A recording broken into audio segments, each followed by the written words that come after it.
Hey, welcome back again. We are in August and it's the middle of summer. Let's take a look and see what the market for El Paso is doing. I put this video together for information. If you know anybody that's looking to buy real estate, owns real estate, wants to invest in the real estate market in El Paso, share this video with them. Let me know what you think. And then just these videos are made from information coming from the El Paso Association of Realtors. They put this out every month. Just kind of give you the insight. Also, this numbers lags, or we're really looking at numbers from July to in August. So medium price point, our median sales price, really what happened there is it actually dropped a little bit. So it's trending down very slightly, 1.1%. It's like not a big change, but it's the median sales price for this last month was 266,450 for a single family home. Okay, so if you look at the market and see what's going on, we really do see a lot of homes, not a lot of homes, but some homes more frequently than it had been happening in the past are selling for less than original list price. Whether that includes a small price drop or that includes a negotiation during an offer. But I am seeing homes going for a little bit less than what they're listed for. Okay. Also, closed sales, that number was down a little bit as well. Surprisingly, the summer is really a hot market for real estate overall. It's a lot of movement going on, but sales that actually closed were a little bit slow. So last month, and then now we're in August, middle of August almost. So it's a little bit slower than usual, but we have just a one drop, 1.4% drop in closed sales down to 755. So it's interesting to see what's going to happen here towards the end of the summer. Now we're in an area where schools are back. People are focused on that a lot, getting back on routine. So that always tends to slow down the market. It's going to be interesting to see what's going to happen in September. Obviously, this is probably expected, but active inventory was up also about the same amount, 1.4%. So 3,138 homes are active in inventory in the El Paso market. So that is a growing number. I think this number is a little bit healthier than we had been experiencing in the last few years. So 31, 38, that's still maybe about one home per licensed realtor in the association here locally. But it's a healthy amount of inventory. What that's done is we are seeing the shift. It's still happening, it's still shifting. So the market is changing to where we were focused on the seller's market. Seller had the advantage when selling the home.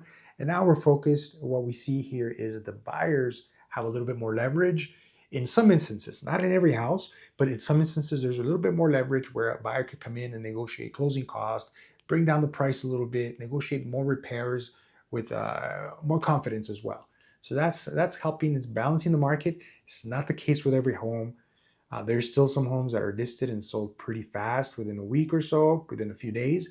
So it's just a case by case and area by area. Some areas are different than others as well. There's areas that always tend to take a little bit longer to sell. So that's not a big change there. And areas that are really hot and homes still sell pretty fast in those locations. Median days on market.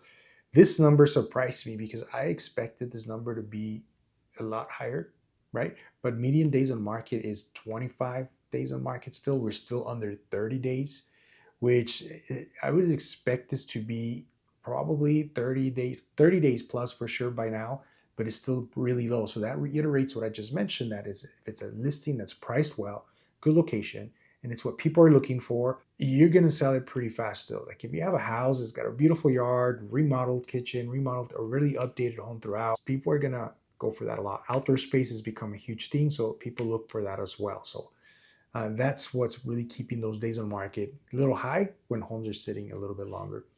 Median price per square foot, that's $158 per square foot. That's also down a little bit. Not a big surprise. Days on market, median sales price is down. Median price per square foot is down a little bit, about the same amount. So no surprise there. And then new listings that hit the market, that goes back to active inventory. New homes that hit the market, 1,078. New homes hit the market last month in July. So that is what's contributing also for active inventory being higher. There's more options.